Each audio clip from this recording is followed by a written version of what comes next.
Hello guys! Welcome. So, tingnan natin kung kaninong energy to. So, be open-minded po, hindi halos lahat makaresonate. Thank you nga po pala sa mga nagsusubscribe, sa mga bumabalik. Maraming salamat. Give me the message. Kaninong energy to? Ayan. Give me the message. Kaninong energy to?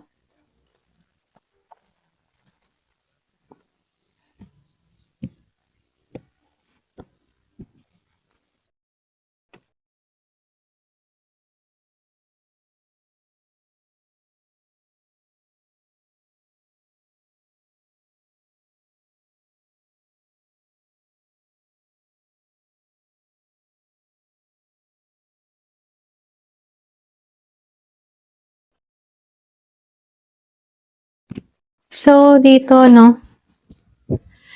Meron akong nakitang Aries, Leo, Sagittarius, Scorpio, Cancer, and Pisces. Virgo, Capricorn, Taurus. So, ito lang yung nakikita ko dito, no? Pero ganun pa man, energy yung babasahin natin. So, kung pakaramdam mo, nakarelate ka or nakaresonate ka dito, mag-comment ka na lang sa baba. Start na tayo. So, dito, no? Kung sino man to. So, nakikitaan ko dito yung Wheel of Fortune. Ito yung pinaka-core ng reading mo kasi meron akong nakikitang nag-shift yung kapalaran, pumapabor siya dito. Okay, kung sino man tong taong ito, no? Meron ditong pagbabago na nangyayari sa taong ito at pumapabor sa kanya yung kapalaran dito. So, ibig sabihin, kahit may mga gumugulo sa'yo or kahit merong mga sumisira sa'yo dito, hindi nila kayang pigilan yung blessing na talagang para sa'yo. Okay? Kasi nakikita ko dito, meron blessing na paparating sa'yo. Kahit merong mga hadlang, meron kang kaaway, meron ditong mga negative energy na nagtataboy sa'yo or nagbibigay sa'yo ng gano'n, no? Nakikita ko dito, hindi sila makakapalag kasi para sa'yo talaga yung blessing na ito. Okay? So, lumabas ang solar eclipse dito. Meron akong nakikitang biglaang pagbabago. Pwede ring sabihin na revelation, ano? Merong mangyayari na hindi mo inaasahan na mag-o-open ng katotohanan. So, ibig sabihin, posible na may mabunyag dito kung sino talaga yung nagbibigay sa'yo ng masamang intensyon. Pwedeng matuklasan mo kung sino to, meron kang maobserba, or pwede rin ipakita sa'yo kung sino to. So, nakikitaan ko lang din dito, no? Lumabas si Four of Wands, Three of Cups, at ditong si Page of Wands. Yung iba sa inyo, huwag kang mag-alala kasi lumalabas dito na protektado ka, pati yung pamilya mo, maging yung bahay at yung inner circle mo na nagbibigay ng lakas sa'yo. So, hindi ka nag-iisa, no? Kasi maraming tao na sumusuporta at nagmamahal sa'yo. So, nakikitaan ko dito, dahil lumabas ang Three of Cups reverse, yung iba sa inyo, merong ka din sa environment mo na hindi totoo na mga kaibigan. Para bang fake friends sila, may dalang inggit sa'yo. May taong nagpapanggap na, alam mo yon, okay siya, pero meron siyang hidden jealousy pagdating sa'yo, no? Pwede dito nang gagaling yung paninira. Kung pakaramdam mo may naninira sa'yo, so lumalabas dito, no? Meron talaga dun sa iba. So, hindi naman halos lahat, makaka-resonate. Kung ikaw naman, ipakaramdam mo na feel mo yung reading natin ito, so comment ka, okay? So, nakikitaan ko dito, sa Page of Wands upright, meron akong nakikitang paglawak, merong expansion, so lalaki yung opportunity na paparating sa'yo, pwedeng sa karera mo, pwedeng sa pera mo, or pwede rin sa mga plano mo na matagal mo nang hinihintay. So, nakikita ko dito, merong expand, merong pagbabago, may malaking parating sa buhay mo. Okay? So, dito, nakikitaan ko rin dito, lumalabas dito yung bagong simula. Merong magandang balita na parating. So, merong bagong opportunity or pwede ring mensahe na magpapasaya para sa'yo. Okay? Para ba siyang fresh start na energy na magbibigay ng galak sa buhay mo? So, nakikitaan ko lang din dito, Lumabas si Two of Cups reverse at si the Midi Sun reverse. So, yung iba sa inyo, hindi din naging maganda yung connection pagdating sa love. Okay, yung iba sa inyo, pwedeng nagkaroon ka dito ng hindi magandang relasyon. Okay, pwedeng sa isang kaibigan or pwedeng sa isang minamahal, ano, na hindi naka-align para sa'yo. Posible ito yung tao na may negative energy sa'yo, okay? So, pwedeng meron ka mga, lumabas kasi kanina dito, meron friends na hindi totoo, peke siya. So, lumalabas dito na hindi naka-align sa'yo, itong tao na to, dito sa Two of Cups. Lumalabas dito, wala siyang malasakit sa'yo, okay? So, nakikitaan ko lang din dito, no? Yung iba sa inyo, medyo konting delay dito. Okay, kung meron kang iniintay, meron lang konting delay. Yung iba ha, kumbaga ramdam mo na hindi pa masaya. Okay, alam mo yun? So, nakikitaan ko dito merong hindi pa masaya, hindi pa niya na nakakamit yung tagumpay dito. Pero, parang natatakpan lang ito. Okay? So, kung ikaw man ay nakakaranas ng stress or ingay sa paligid mo, no? Para ba tong panandalian lang to. Okay? Kumbaga, after ng mga problema, dyan papasok yung ginhawa. Okay? Kung pakaramdam mo sa panahon ngayon na sinusubok ka, ramdam mo yung bigat, ramdam mo na sa mas madilim ka, okay, na lugar sa ngayon, ano, darating yung liwanag sa buhay mo. Okay? So, nakikitaan ko dito, no, yung iba sa inyo naman, meron kasi ditong tao sa paligid mo na ayaw makipag-cooperate or sinisira lagi yung effort mo, okay? Pwedeng sa trabaho or pwedeng sa environment mo. For example, may mga plano ka, may suggestion ka, at maganda yung suggestion mo, maganda yung plano mo, merong mangungontra, okay? Ganon. So, dito, no, lumalabas dito sa full moon, meron akong nakikitang lihim na katotohanan na biglang lalabas. Ganun yung energy na to, no? Kumbaga, unti-unti mong makikilala yung mga ugali ng mga tao sa paligid mo. Unti-unti mong, pwede rin sabihin na, maobserbahan, ano? Hindi sila makakapagtago sa'yo, okay? Pwedeng makikita mo kung sino yung totoo at sino yung hindi sa'yo, okay?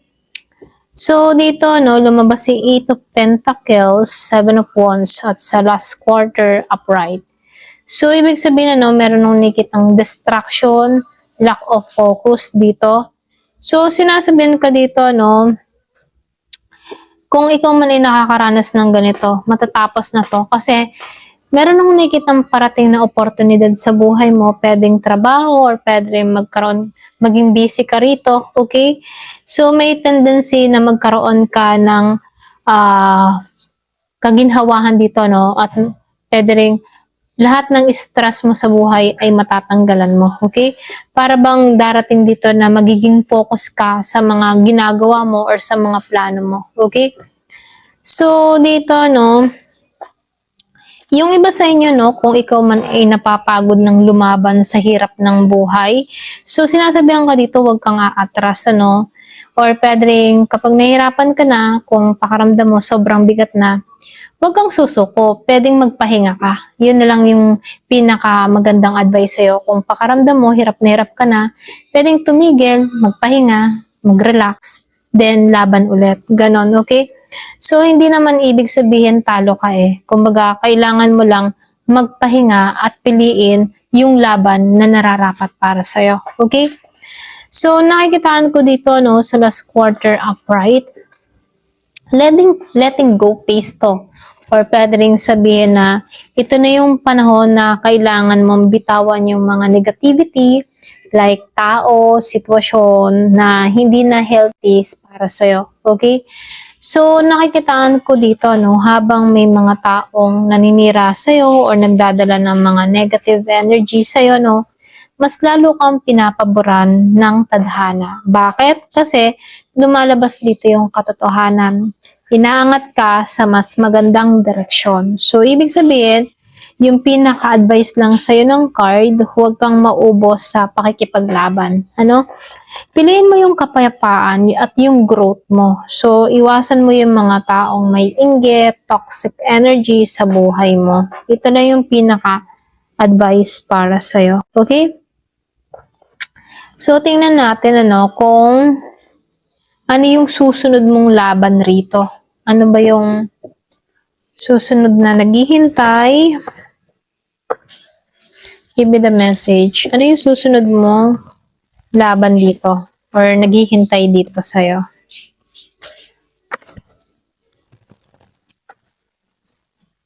Give me the message.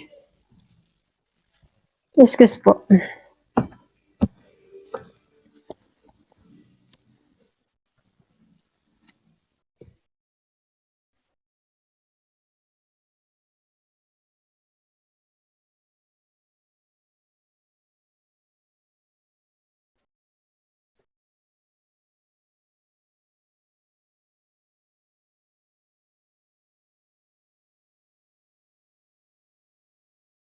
Ayan.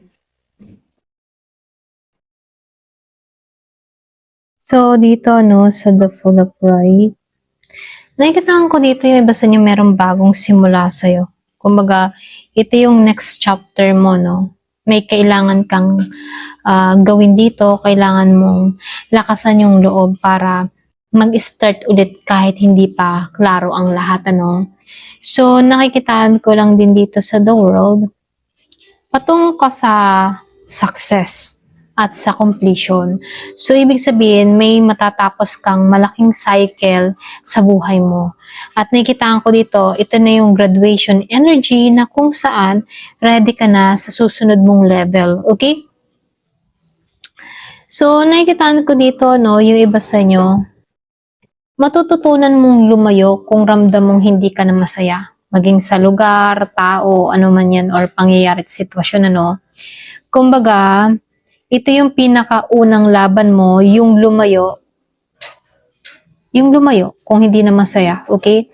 So, umalis ka sa mga ito, okay, na nagpapadrain ng energy mo, kahit mahirap. Ito lang nakikita ko sa'yo.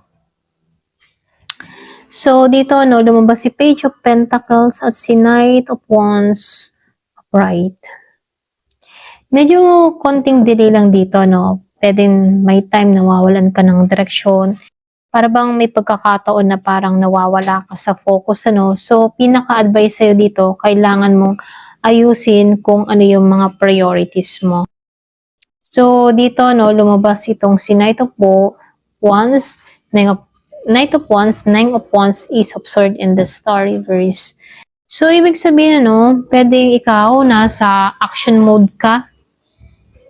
Kapag nagde-decide ka na, mabilis, matapang yung galaw mo, yung kilos mo, ito yung strength mo, kaya huwag kang mag-alinlangan, So, lumalabas dito, survivor kang tao. Kumbaga, pagod ka na, pero hindi ka basta sumuko, okay? So, ito yung laban na kahit drain ka, lalaban ka pa rin, okay? Matatag ka, so maganda yan. Maganda yung ganong energy. So, nakikitaan ko lang din dito sa Ace of Swords reverse, So, yung iba sa inyo, meron lang nakikita miscommunication. Kung meron kang kadiling na Gemini, Aquarius, or Libra, or pwede rin ikaw to, Gemini, Aquarius, and Libra, mag-ingat sa maling desisyon, okay? So, kung merong misunderstanding or merong kaguluhan, hindi lahat ng naririnig mo ay totoo. Huwag mong pakinggan, okay? Kapag merong naninira or nagchichismis sa'yo or kung ano mga sinasabi sa'yo behind your back, so, huwag mong patulan, okay? So, lumalabas lang dito sa The Storyverse, nawalan ka ng pag-asa dito. Pwedeng may phase na parang mababa yung energy mo. So, ibig sabihin, kailangan mo na ayusin to. Para bang nandito ka sa moment na sinusubok. Sinusubok ka. Lalo-lalo na yung patient mo, yung emotion mo. Okay? So, nakikitaan ko dito, merong painful energy rito sa Ten of Swords upright. Ito yung pinakamabigat kasi merong betrayal or ending na talagang nasaktan ka. Pero, kailangan pa rin mag-moving forward, okay? So, dito sa Temperance upright, healing and at balance yung parating sa'yo. Kaya after lahat ng mga masasakit na, na nangyari, mga problema, betrayal, or kung ano pa man yung masasakit, patungo ka sa kapayapaan, okay? Dito ka babawi kasi maayos mo na yung sarili mo rito, okay? So, dito, lumabas si 8 of Swords, 6 of Swords, at itong si Judgment, Kumbaga, yung paglaya, inaasam-asam mo to para bang makakawala ka na sa kung ano yung gumagapos sa'yo, takot man yan, toxic man yan, tao or sitwasyon, okay? So, nakikitaan ko lang din dito sa 6 of Swords, kahit hirap kang umalis dito, kahit alam mong kailangan mong umalis, may part sa'yo na nahihirapan ka. Ito yung internal struggle mo, okay? Kaya magtiwala ka sa sarili mo, okay? Kasi dito, may mga wrong decision ka dito sa judgment, kaya dito, sinasabihan ka dito na mag-ingat ka sa pag-ignore ng intuition mo, okay? Kumbaga, sundin mo yung intuition mo kung meron kang pakaramdam or may mga kutob-kutob ka, sundin mo yung guts mo, okay? So, madalas yung intuition, tama yun So, may mga tendency ka na binabaliwala mo na lamang, okay? Kaya dito, kailangan mo ng mga tamang desisyon. So, nakikitaan ko dito ito yung laban mo Yung bang tipo na pagbitaw sa isang masakit na sitwasyon, tao man yan or pangyayari, okay? So, kailangan mo dito na harapin yung painful ending, okay? Yung masakit na nangyari para doon maghilom, okay? Once na hinarap mo yung mga masasakit na nangyari sa inyo, nakikitaan ko dito, dyan papasok yung bagong simula, okay? So, dito, pinaka-advice lang sa'yo, hindi kasi lahat ng laban kailangan mong ipanalo. So, yung iba, kailangan mong iwan. Ito lang yung mensahe, Kapag nahirapan ka na at pakaramdam mo, ang bigat-bigat na, pwede kang mag-let go or pwede mong iwan yung sitwasyon na yon. So, sinasabihan ko lang dito, sundin mo yung intuition mo, yung pakaramdam mo, huwag ka magpadala sa ingay ng iba or sa mga sasabihin ng tao sa paligid mo. Okay? Yung sakit kasi na naranasan mo ngayon, nakikitaan ko dito, daan yan para mas maging maayos yung buhay mo. Okay? Ayan, hanggang dito na lamang po. Thank you for watching. Love and peace.